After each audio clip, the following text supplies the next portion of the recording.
فكيف أجيب يا ويحي ومن ذا سوف يحميني أسلي النفس آگے پارہ نمبر 3 کا رکوع نمبر 10 شروع ہو رہا ہے۔ ان الذین کفروا لن تغنی عنہم اموالہم۔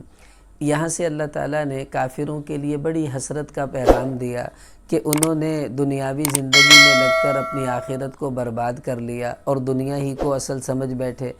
وہ کیسے سمجھ بیٹھے؟ اللہ تعالیٰ فرما رہے دیکھو ان کا مال بھی ان کے کام کبھی نہیں آئے گا اور ان کی اولاد بھی ان کے کام نہیں آئے گی، اور یہ بیچارے دوزخ کا ایندھن بنیں گے کہ ساری زندگی مال اور اولاد ہی کے اندر گزار دی، اپنے رب کو تو انہوں نے کبھی یاد ہی نہیں کیا، اس کی عبادت کبھی کی ہی نہیں۔ تو ایسا نہ ہو کہ ہم بھی اسی غلطی میں کہیں لگے ہوئے ہوں کہ اولاد اور مال و دولت کے چکر میں اپنے رب کو بھلا بیٹھیں، یہ بہت بڑا خسارہ ہے۔ آگے اللہ تعالیٰ فرما رہے ہیں کہ دیکھو ان کی مثال ایسی ہی ہے جیسے فرعون کی جو ہے وہ ماننے والوں کی مثال تھی اور ان سے پہلے لوگوں کی، کہ انہوں نے بھی ہماری آیتوں کو جھٹلایا۔ آج بھی لوگ اگر جھٹلا رہے ہیں تو پھر ان کے گناہوں کی وجہ سے یہ لوگ پکڑے گئے۔ اب انجام کیا ہوگا؟ اللہ تعالیٰ کہہ رہے قل للذین کفروا، ان کافروں سے کہہ دیجئے ستغلبون، ان قریب تم مغلوب ہو جاؤ گے اور تمہیں دوزخ کی طرف دھکیلا جائے گا، اور وہ بہت ہی برا ٹھکانہ ہے۔ اب کافر مغلوب کیسے ہوں گے؟ ہم تو دیکھ رہے ہیں کہ وہ غالب ہیں۔ اس زمانے کے اعتبار سے ایسا ہوا تھا، اللہ نے ان کفار کو مغلوب کیا۔ ایک تو مکہ مکرمہ کے جو تھے وہ مغلوب ہوئے جب فتح مکہ ہوا، اور بعد میں پھر مسلمانوں کی فتوحات ہوئی ہیں، روم فتح ہوا، فارس فتح ہوا، اور یہ سارے بڑے بڑے حکومتیں جو تھیں وہ پامال کر دی گئیں اور اسلام کے تحت آ گئیں۔ تو اسی کی طرف اشارہ ہے کہ عنقریب یہ لوگ مغلوب ہو جائیں گے، مسلمان غالب آ جائیں گے۔ آگے اللہ تعالیٰ فرما رہے قد کان لکم آیۃ فی فئتین التقطا۔ یہاں سے اللہ تعالیٰ نے غزوہ بدر کی ایک مثال دی ہے کہ دیکھو دو گروہ تھے، مسلمان اس وقت بہت تھوڑے تھے، 313 مسلمان تھے اور کافر 1000 جو ہے وہ اپنا مجمع لے کر آئے۔ پھر مسلمانوں کے پاس کچھ نہیں تھا، ساز و سامان ان کے پاس سب کچھ تھا۔ تو اللہ تعالیٰ نے یہاں پر اس کی مثال بیان کی کہ دیکھو کس طرح وہ لوگ دونوں سامنے آئے۔ تو اب ہوا کیا ہے کہ یرونہ مثلیہم رأی العین، دونوں کو جو یعنی مسلمانوں کو کافر جو تھے وہ دگنے نظر آنے لگے، اور کافروں کو مسلمان جو تھے وہ اپنے سے دگنے نظر آنے لگے۔ اب یہ ایسا ہوا کیوں کہ ہر فریق دوسرے کو دگنا نظر آ رہا تھا؟ دیکھیں اگر مسلمانوں کی صحیح تعداد کافروں کو نظر آتی کہ یہ تو تھوڑے سے ہیں، ان کے حوصلے بلند ہو جاتے۔ اب وہ 313 کی بجائے ان کو 626 نظر آنے لگے، تو ان کے دل میں تھوڑا خوف پیدا ہوا کہ یہ بھی کافی ہیں اور ہم 1000 ہیں۔ اور مسلمانوں کو وہ جب دگنے نظر آتے تو مسلمان اور اللہ کی طرف متوجہ ہوتے، یا اللہ یہ تو بہت زیادہ ہیں، ہم تھوڑے ہیں، ہماری مدد فرما۔ تو اللہ تعالیٰ کو یہ عادت مسلمانوں کی اتنی پسند آئی کہ ان کو اللہ تعالیٰ نے ان کو دکھنا دکھایا۔ اور یہ بھی سمجھ لیں کہ یہ صرف بعض احوال میں ایسا ہوا ہے، ورنہ سورہ انفال میں اس کا ذکر آگے آئے گا کہ وہ کم بھی نظر آنے لگے تھے بعد میں، تاکہ مسلمانوں کا حوصلہ بھی بڑھتا کہ ہم ان کو چھوڑیں گے نہیں، یہ اتنے زیادہ نہیں ہے۔ تو بہرحال اللہ تعالیٰ نے یہاں پر اسی قصے کو اختصار کے ساتھ اشارتاً بیان کیا۔ آگے اللہ تعالیٰ فرما رہے کہ زُیِّنَ لِلنَّاسِ حُبُّ الشَّہَوَاتِ، کہ دیکھو اللہ نے خود لوگوں کے دلوں میں بعض چیزوں کی محبت کو ڈالا ہے۔ وہ کون سی چیزیں ہیں جن کی محبت ہمارے دل میں اللہ نے فطرتاً ڈالی ہے؟ وہ کون سی ہیں؟ وہ ہیں نساء، عورتیں، بنین بیٹے، اور سونے چاندی کے ڈھیر، اور گھوڑے، اسی طرح دوسرے جانور، مویشی، یہ سب چیزیں اللہ فرما رہے ہم نے یہ محبت تمہارے دلوں میں ڈالی ہے۔ یا اللہ آپ نے کیوں ہمارے دلوں میں یہ محبت ڈال دی؟ تو علماء فرماتے ہیں اصل میں ایک تو اس لیے ڈالی، اگر ان چیزوں کی محبت اللہ نہ ڈالتے تو نظام کائنات کبھی نہ چلتا۔ اب دیکھو نا، بچوں کی محبت، بیوی کی محبت آدمی کو مجبور کرتی ہے گرمی میں کام کرے، سردی میں مزدوری کرے، تاکہ کما کر ان کو کھلائے۔ اگر یہ محبت نہ ہوتی تو نہ کوئی دکان کھولتا، نہ مزدوری کرتا، نہ دفتر میں جاتا، ہر کوئی بس اپنے گزارے کی کر کے اور فارغ ہو جاتا۔ تو ایک تو نظام کائنات اللہ نے چلانا تھا، اس لیے محبت ڈالی۔ دوسری وجہ یہ کہ اللہ تعالیٰ کہہ رہے ہیں کہ تم ان چیزوں کے ذائقے چکھو، عورتوں کو دیکھو، اولاد کو دیکھو، اور یہ دنیا کے گھوڑے، ساز و سامان، ان کو دیکھو، پھر میں جنت میں جب تمہیں دوں گا تو تمہیں اندازہ ہوگا کہ تمہیں کتنی بڑی نعمتیں اللہ نے دی، کیونکہ جب پہلے ادنا دیکھ چکا ہو پھر اعلیٰ کی قدر آ جاتی ہے، اس لیے اللہ نے ان کی محبت ڈالی۔ تیسری وجہ علماء فرماتے ہیں کہ یہ امتحان ہے، اور وہ امتحان اللہ نے خود کہہ دیا لِنَبْلُوَكُمْ أَيُّكُمْ أَحْسَنُ عَمَلًا، کہ میں ان سب چیزوں کی محبت دل میں ڈال کر اب تم سے امتحان لے رہا ہوں کہ میری محبت کو غلبہ دو گے یا ان کی محبت کو غلبہ دو گے، اور جو کامیاب ہوگا اللہ اسے پاس کر دیں گے، اور جو ناکام ہو گیا فیل ہو گیا وہ بیچارہ بڑے خسارے میں چلا جائے گا۔ تو اللہ تعالیٰ نے اس وجہ سے ان چیزوں کی محبت دلوں میں ڈالی۔ تو اس سے پتہ چلا بیوی بچوں کی محبت یہ بری نہیں ہے، یہ مطلوب ہے، اللہ نے ڈالی ہے، لیکن اس میں اعتدال ہونا چاہیے، حد سے آگے انسان کو نہیں بڑھنا چاہیے۔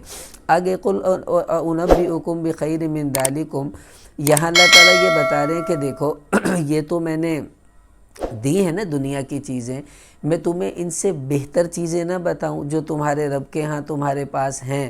کن کے لیے؟ للذین اتقوا، جو اللہ سے ڈرنے والے ہیں۔ وہ کیا؟ جنات، ان کے لیے باغات ہیں جس کے نیچے نہریں بہتی ہیں۔ پھر آگے اللہ کہہ رہے ہیں ان کے لیے ان کی بیویاں ہیں، اور اللہ کی رضا ان کو نصیب ہوگی، یہ بہت بہتر ہیں ان سے بھی۔ اب آپ دیکھیں اللہ نے آخرت کی نعمتیں بتائیں، ایک تو بیویاں بتائیں، باغات بتائے، اور اس کے بعد اللہ تعالیٰ نے اپنی رضا بتائی۔ وہاں نہ تو گھوڑوں کا ذکر ہے، نہ سونے چاندی کا ذکر ہے، نہ اولاد کا ذکر ہے، حالانکہ دنیا میں تو یہ سب چیزیں ہیں۔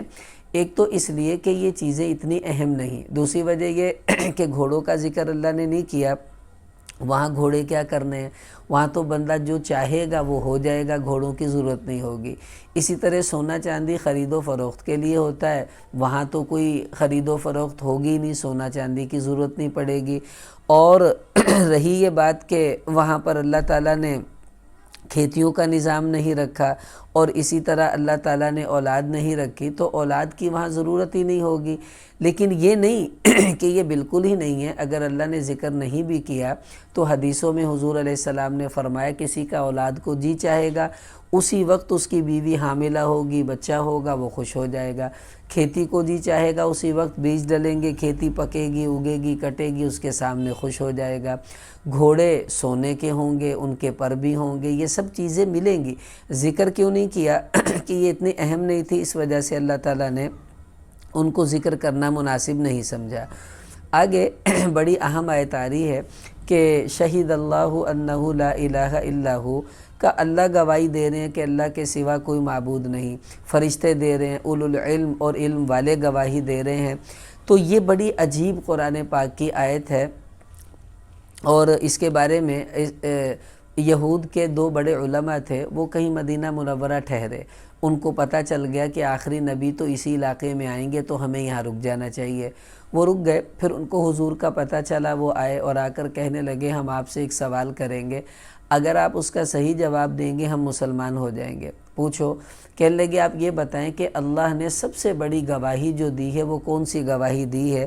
تو آپ صلی اللہ علیہ وسلم نے پھر یہی آیت پڑھی شہید اللہ انہ لا الہ، کہ یہ سب سے بڑی گواہی ہے۔ تو یہ سنتے ہی وہ دونوں یہودی مسلمان ہو گئے کہ واقعی یہ سب سے بڑی گواہی ہے جس کی اللہ گواہی دے رہے ہیں، اس سے بڑی تو کوئی گواہی نہیں ہو سکتی۔ اب یہاں پر آپ دیکھیے کہ یہ جو آیت ہے جب یہ پڑھی جائے، اب اس میں وَأُولُو الْعِلْمِ، پہلے اللہ گواہی دے رہے ہیں، پھر فرشتے دے رہے ہیں، پھر علم والے دے رہے ہیں۔ اب علم والے کون ہیں؟ اس سے مراد انبیاء بھی ہیں اور ساری دنیا کے نیک صالح علماء بھی ہیں۔ تو یہاں اللہ نے علماء اور علم والوں کی کتنی بڑی فضیلت بتائی کہ جس صف میں اللہ اور فرشتے کھڑے ہیں وہیں ان کو بھی لا کر کھڑا کر دیا گیا، ان کا مقام بتانے کے لیے کہ علم کی نسبت سے یہ لوگ کتنا اونچا ہو گئے۔ اس لیے ہمیں علماء کی قدر سیکھنا چاہیے۔ اب یہ آیت جب پڑھی جاتی ہے تو حضور سے ثابت ہے، آپ نے اس کو پڑھ کر یوں بھی کہا وَأَنَا عَلَى ذَلِكَ مِنَ الشَّاهِدِينَ، کہ میں بھی گواہی دینے والوں میں ہوں، اگر اللہ دے رہے ہیں، علم والے دے رہے ہیں، فرشتے دے رہے ہیں تو میں بھی دے رہا ہوں۔ اور ایک روایت میں تو یوں آتا ہے جو آدمی یہ پڑھ دے اس آیت کو پڑھنے کے بعد انا علی ذالک من الشاہدین، تو قیامت والے دن اعلان ہوگا، اللہ تعالیٰ فرمائیں گے دیکھو میرے بندے نے ایک عہد کیا تھا تو میں سب سے زیادہ عہد کو پورا کرنے والا ہوں، لہٰذا آج میرے بندے کو جنت میں داخل کر دو۔ اس آیت کا جواب دینے پر اللہ اتنے خوش ہوتے ہیں۔ اور ایک حدیث میں یوں آتا ہے جو آدمی فرض نماز کے بعد آیت الکرسی پڑھے، پھر یہ شہید اللہ والی آیت پڑھے، پھر اگلے رکوع میں قل اللہم مالک الملک والی جو آیت ہے وہ پڑھے آگے حساب تک، تو اللہ تعالیٰ اس کو کتنے انعامات دیتے ہیں۔ ایک تو اس کے گناہ معاف ہوں گے، دوسرا اس کا جنت میں داخلہ ہوگا، تیسرا اللہ اس کی 70 حاجتیں پوری کریں گے، اور سب سے ادنا حاجت یہ ہے کہ اللہ اس کی مغفرت کر دیں گے۔ تو ہم نیت کر لیں، اس عمل کو آج سے شروع کر دیں۔ آگے اللہ تعالیٰ نے فرمایا ان الدین عند اللہ الاسلام، کہ دین اللہ کے ہاں صرف اسلام ہی ہے۔ دین کس کو کہتے ہیں؟ دین کے بہت سے معنی ہیں، جیسے ہم نے پیچھے پڑھا تھا مالک یوم الدین سورہ فاتحہ میں، تو وہاں پر دین جو ہے وہ بدلے کا معنی تھا، کہ بدلے والے دن یعنی قیامت کا اللہ مالک ہے۔ تو دین اصل میں راستے کو بھی کہتے ہیں، اور یہاں طریقہ اور راستہ ہی مراد ہے کہ اللہ تک پہنچنے کا جو راستہ ہے وہ اسلام ہی ہے۔ اس کے علاوہ تم اللہ تک نہیں پہنچ سکتے، کیونکہ باقی جتنے راستے تھے وہ اللہ نے منسوخ کر دیے، ان کو اللہ تعالیٰ نے بند فرما دیا۔ اب دیکھیں بعض اوقات ایک عارضی راستہ بناتے ہیں، پھر اس کو بند کر کر صحیح راستے کو کھول دیتے ہیں ہائی وے والے۔ تو اب جو اسلام ہے یہی وہ راستہ ہے جس کے ذریعے انسان اللہ تک پہنچ سکتا ہے۔ تو دیکھیں دین، یہ سمجھ لیں کہ دین تو سارے نبیوں کا ایک ہی تھا، کیونکہ سب نبیوں کے دین کی بنیادیں وہ توحید تھی، آخرت تھی، رسالت تھی، اخلاقیات، معاشرت، یہ ہر نبی کی شریعت میں رہی ہیں۔ اسی وجہ سے ہر نبی کا دین اس کو اسلام ہی کہا جاتا تھا، اور جو ان کے ماننے والے تھے ان کو مسلمان کہا جائے گا۔ جتنے بھی یعنی تھے عیسیٰ علیہ السلام کے جو سچے ماننے والے تھے وہ اس زمانے کے مسلمان، موسیٰ علیہ السلام کے جو سچے ماننے والے تھے وہ اس زمانے کے مسلمان تھے۔ لیکن یہاں پر اللہ تعالیٰ نے یہ بتا دیا کہ اسلام جو ہے وہ اصل میں اپنے آپ کو اللہ کے سپرد کر دینے کو کہتے ہیں۔ اب جو بندہ اپنے آپ کو اللہ کے سپرد کر دے وہ مسلمان ہے، چاہے وہ کسی بھی نبی کا ماننے والا ہو۔ اب چونکہ ہمارا مذہب آخری مذہب ہے، آخری دین ہے، آخری کتاب ہے، اب اس وقت دنیا میں جو مسلمان کہلائے گا وہ وہی کہلائے گا جو حضرت محمد صلی اللہ علیہ وسلم کی رسالت کو مانتے ہوئے قرآن پاک کے اوپر عمل کرے گا۔ اس لیے پہلی شریعتیں منسوخ ہو گئی ہیں، اب ان کے ماننے والوں کو مسلمان نہیں کہا جائے گا، اب اس ناسخ شریعت کے ماننے والوں کو مسلمان کہا جائے گا۔ تو اللہ تعالیٰ فرما رہے دین اللہ کے ہاں اسلامی ہے۔ تو آگے فرمایا فَإِنْ حَاجُّوكَ فَقُلْ أَسْلَمْتُ وَجْهِيَ لِلَّهِ وَمَنِ اتَّبَعَنِ۔ اے نبی اگر یہ لوگ آپ سے جھگڑا کرتے ہیں کہ جی تم مسلمان نہیں ہو ہم ہیں، تو آپ ان سے کہنے دیکھو میں تو اپنے آپ کو اپنے اللہ کے سپرد کرتا ہوں، میرے ماننے والے یعنی میرے صحابہ، میرے غلام مسلمان، وہ بھی اپنے آپ کو اللہ کے سپرد کرتے ہیں۔ اگر تم ایسے ہو کہ تم بھی ایسے ہی ہو تو اے نبی ان سے کہو کہ اسلم تم، کیا تم بھی اپنے آپ کو اللہ کے سپرد کر رہے ہو؟ فَإِنْ أَسْلَمُوا فَقَدِ اهْتَدَوْا۔ اگر یہ سپرد کر دیں اپنے آپ کو اللہ کے، اور وہ پوری سپردگی کیسے ہوگی؟ حضور کی شریعت پر ایمان لائیں، حضور کی رسالت کو مانیں، سابقہ شریعتوں کو چھوڑ کر اس شریعت پر عمل کر لیں۔ اگر یہ یوں میں اپنے آپ کو حوالے کرتے ہیں تو ہم ان کو ہدایت یافتہ ہونے کا سرٹیفکیٹ دیتے ہیں۔ وَإِنْ تَوَلَّوْا، اور اگر یہ بھاگیں گے، منہ موڑیں گے، تو پھر آپ کے ذمے تو پیغام کا پہنچا دینا ہے، زبردستی آپ نہیں کر سکتے۔ لیکن واللہ بصیر بالعباد، یہ جو مرضی اونچ نیچ کریں آپ کا رب ان کے ہر کام کو دیکھ رہا ہے، آپ کو گھبرانے کی ضرورت نہیں، اللہ خود ان سے نبڑ لیں گے۔